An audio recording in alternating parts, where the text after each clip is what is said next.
felt like 15 minutes. It just wasn't long enough. Yeah, it distorts your sense of time, space, distance. And there's a lot of thoughts that happen. It's thought upon a thought upon a thought.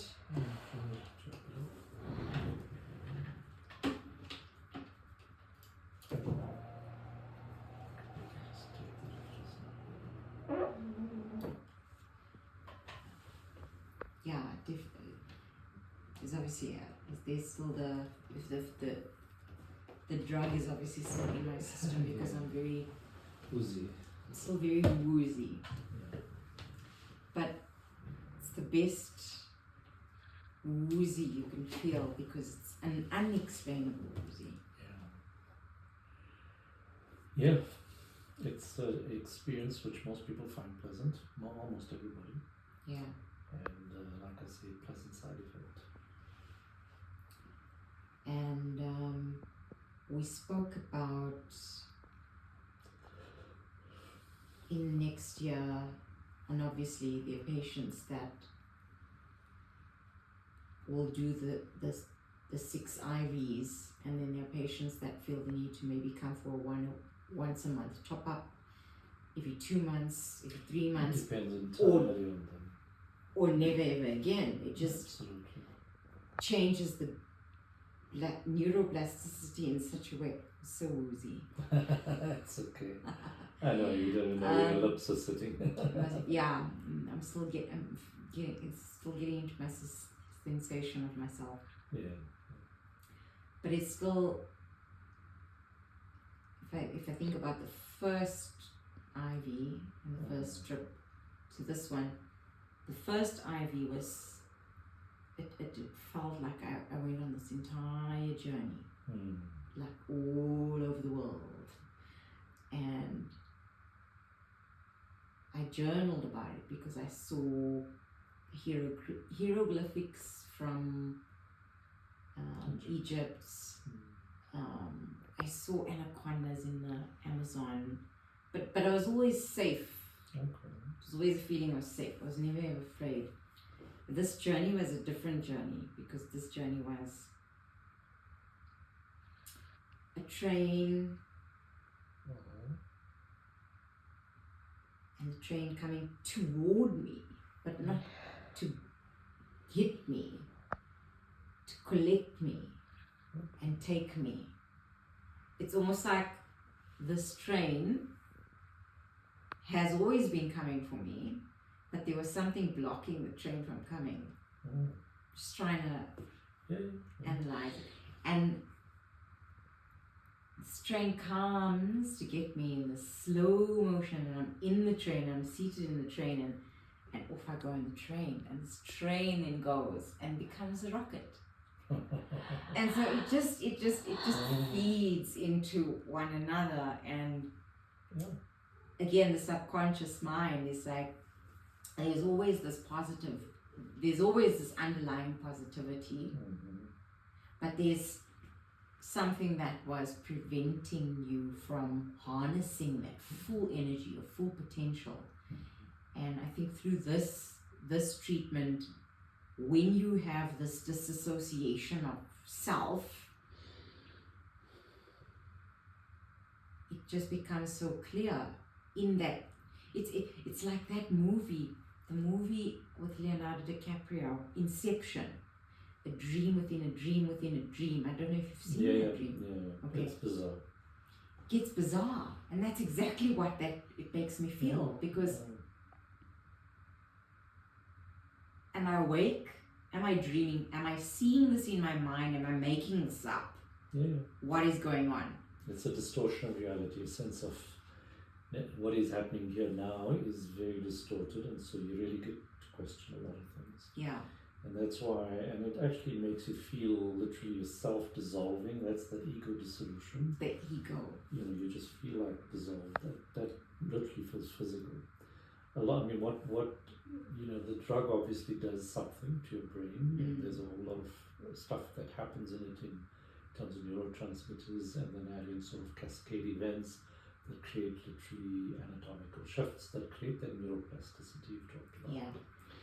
Whether the sort of experience like you have with the dissociation shakes you and sort of challenges you to sort of think again about yourself, just going through this very dissociative experience. Yes. Could be also part of this mix of benefit that it does to have. Yeah. Does have. So altogether, it produces a benefit afterwards. It does. And like you've thought about it, whatever came to you is stuff from your subconscious, unconscious. Yes. They might make meaning, they may not. Sometimes they do, and sometimes they don't. Yeah. Let it all percolate, ruminate around it, and sometimes it may make better meaning later. And if it doesn't, it's just a nice joyride. Well, A joyride through your brain. The joyride, the trip. Yeah. But when I journal tonight, it'll obviously be... You'll have a little more collected. Yeah, I would have had more time.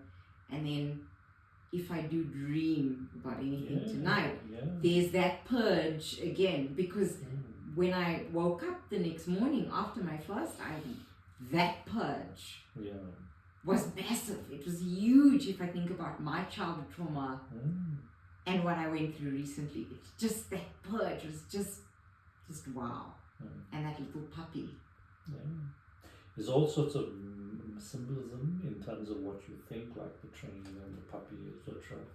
So all that is part of this, you trying to make sense in your brain with all this tumult of stuff coming up and coming out, and you being much more aware of it. Yeah. So it's it produces those kind of things where sometimes people think that you're consciously figuring things out. Not quite. No. It's it's like an iceberg. Suddenly you're only conscious of that little bit at the top, and there's a whole lot underneath. Suddenly in this infusion, the entire iceberg comes out of the water, and then you just see things that remind you. That's it. When you get up, it's submerged again. That's it. You saw things. That's it. And if you think about a lot of the old people from your generation, because your daughter went through this journey, you understand the depression, the anxiety, the PTSD, and the difficulties that people have. But from your generation, that iceberg, a lot of people bury that iceberg and they live with just that tip of that iceberg, not knowing what's brewing underneath. And you have to, and people struggle with it. It's like, people don't realize, just like you're learning how to cycle. Is something you have to consciously think, okay, let me hold and figure it out until it became subconscious. It's okay, I just jump on and ride. Now you just jump and ride, but you don't realize that there's so many other little things that you have to cope with that suddenly start submerging into your personality, into yourself, that become patterns. And that's why it's like riding a bike. It's like riding a bike. It's actually a pattern that you get stuck into, that so deep that you don't know why you do what you do, and you don't know, but you just do it. That's now this whole iceberg, it just is an opportunity to rethink it and say, it's like a lawn cleaned. You use the one path, but now you can see some other paths. But you have to do the work like you do, consciously walk that path, thinking that path, so that you form options to your usual pattern of behavior. And it's very hard for people to take that and sort it out in one shot. So well done for all the hard work and focusing on that. What's going on, why, journaling, all that is great stuff. And she bought me my journal in September. And it's almost like everything happened the way it's supposed to happen. And like she said to me, the teacher will reveal itself when the student is ready. And I completely believe that is where I'm at right now, is that I'm ready. And now it's almost like the universe is teaching me. But this... I was telling Aisha, I was in my car driving picking up muchachos. And I was enjoying my car ride. And I had my dog with me. I came back from the vet. And I ordered ahead, and just before I arrived, there's a song that came on, and I burst out crying. But it wasn't a sad cry. It was a cathartic, wonderful release. I have my sunglasses on. And I'm actually crying. I'm like, are you really crying right now? I can't believe you're crying right now. It's almost talking to myself and going, triggers, eh? Little triggers. That's so good. Because the song that came on 2 months ago, I said, this song is going to be a representation of who I'm going to be. And it's called Better Me. It's actually called Better Me. I didn't know I was going to be doing this ketamine infusions 2 months ago. And that song played and I was like, oh my God, that was just such a purge. It was a real purge. So laughing and crying at the same time and not understanding the chaos and the madness, and then going home and then listening to music and cleaning and organizing and shelving and filing and not going, oh, this is a chore. I've got to get on with it. It's like I have the motivation and energy. The motivation to get things done. And that's why my mantra, again, I think to myself, and I say when I make my YouTube videos, every time I think about my mantra, I think about what I've been through. I'm confident, resilient, strong, and capable. Good ones. And that's what I'm trying to just bury deep in, because that needs to be something that is ingrained into me throughout this journey and for many more years to come. And that's what my son also needs to. And also with this, the relationship with my son has changed. Nice. I think he looks at me and thinks, who are you? Yeah, it just had all sorts of effects on people. I mean, one of the things that you mentioned now that is not uncommon is that people feel quite emotional. Little triggers suddenly get them emotional. It can become challenging where people, let out their anger, etc. But many people just finally cry, and it's emotion that now is just on the surface. Many people don't realize how deep they bury their grief and difficulties. Yeah. And this just shows up and they're like, wow, what the heck happened there? What was I crying about? Yeah, exactly. And the thing is, my friend knows me for 22 years, I don't know. But we just lifelong friends, and I never cry.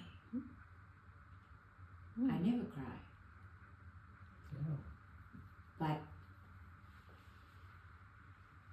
I've always been seen as a very strong, independent, together. Keeping that persona up.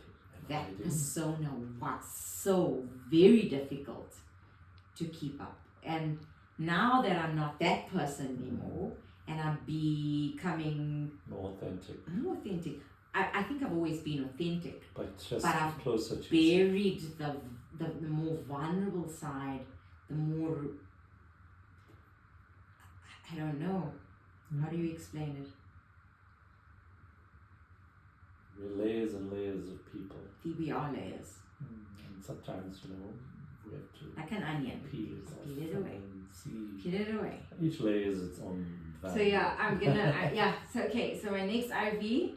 In a few days, I think I shall tell you the details and work it all out. Yeah, it's on Friday. Excited.